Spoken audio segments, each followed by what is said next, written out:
Hello guys welcome to my YouTube channel. चलतु बुझीजा आज धवलेश्वर मंदिर बा मुर्गा मंदिर जोटा कि आम केन्दुझर सबुठु पुरातन शिव मंदिर।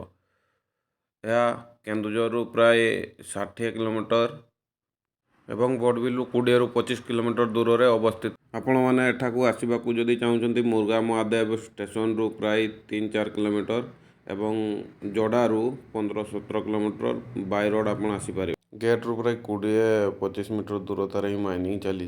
देखो आम गेट पाखापाखि गलुनी धवलेश्वर महादेव मंदिर भितर को आम एंट्री कलु। आज जेहेतु महाशिवरात्रि अच्छी तो मंदिर प्राय भिड़ रही। पार्किंग रे बाइक रखिकी आम मंदिर सामना को पहुँची गलुनी। मंदिर जस्ट तल गोटे पोलटे अच्छी जोटा कि बहुत सफा पानी आप गाधे पारे। जेहेतु आम सकाल सकाल आसलु गाधे नथिलु तो आम प्लान करके आसलु जेहेतु आम आगु आसीचु एठिकी तो ये आसिक गाधे पूजा करने। महाशिवरात्रि अच्छी प्रबल भिड़ अच्छी आपन को से दृश्य भी देखो आउ टिके समय पर आम गाधे देकी बाहरी जीवु।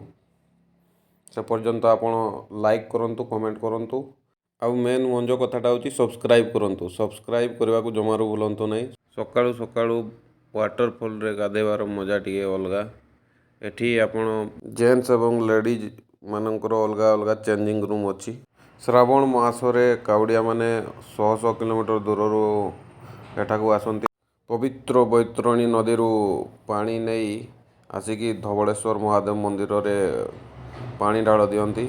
श्रावण मासरे प्रत्येक सोमवार हजार हजार कावड़िया मानकर लंबा लाइन धवलेश्वर महादेव मंदिर रे देखा मिले।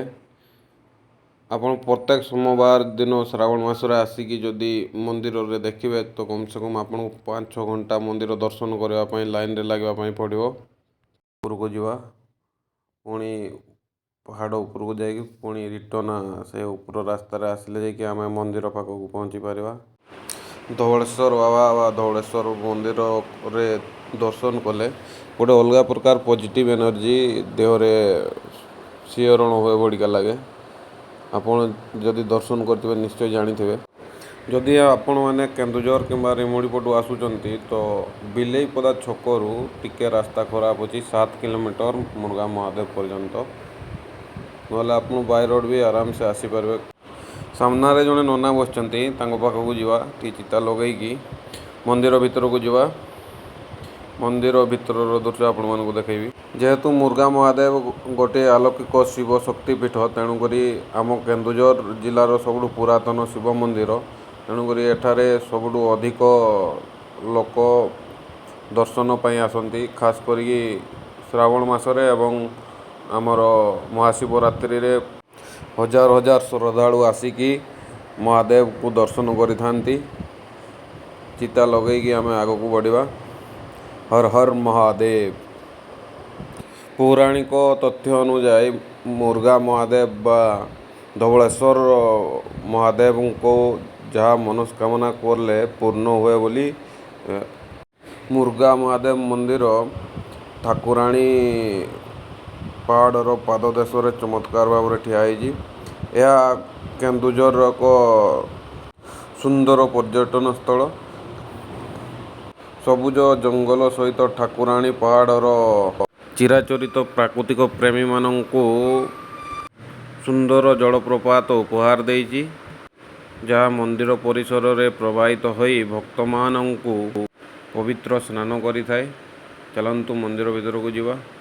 मंदिर भीतर को जीवा समय गोटे गेट सामना रे टिकेट काउंटर अच्छी। टिकेट काउंटर रे टिकेट काटिकी आमको भीतर जीवाई पड़ो।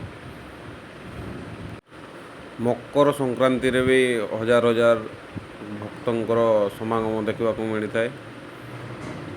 एबे आम टिकेट काटिकी आगू जावा। आगरे आपण मैंने देखिए पर्यंत आपण किसी देखी नथिले देखंतु एबे लंबा लाइन लगी।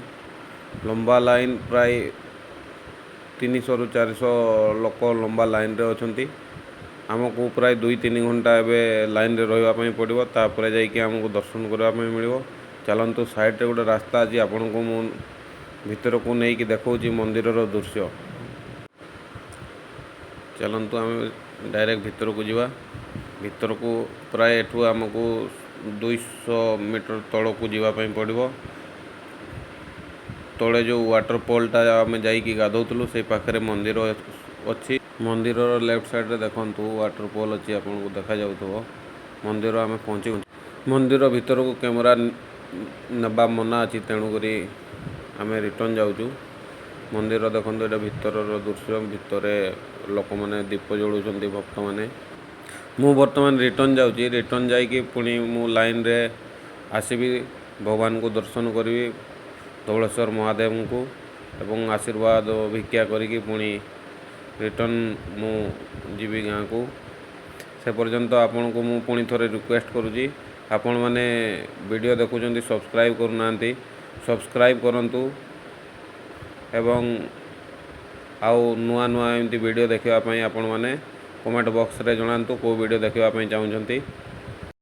जेहेतु यहाँ फेब्रुआरी मास हो गला फेब्रुआरी मसरे वाटरफॉल रे कम पानी आसूची जिते बड़े आप श्रावण मसरे आसबे वाटरफॉल रे अधिक पानी पड़ुव। देखंतु शह शह लोक मैंने आज आसिकी सकाळु लाइन रे लगी। एबे आमको 2 ରୁ 2.5 घंटा लाइन रे लगे पड़ो कम से कम ना आमको दर्शन मिल पार नहीं। सिंगल लाइन अच्छी डबल लाइन अच्छी जदि महिला और पुरुष मानक अलग अलग लाइन रे डिवाइड कर दियंते ताले भल हुआ किंतु जेहेतु आगु सब गोटे लाइन रे रही जाइछंती तो सही हिसाब से मैंने गोटे लाइन रे लंबा लाइन अच्छी जोटा आम सामना वाला लाइन टा गोटे खाली पड़ी जोटे मुझे रिटर्न करुँची। एबे मु जाइकी लाइन रे लगी से पर्यंत मते विदाय दियंतु पुणी देखा हबो नेक्स्ट वीडियो रे। Thanks for watching. डायलॉग मारियो देखो ये निंगला ही गादू चंदे आओ।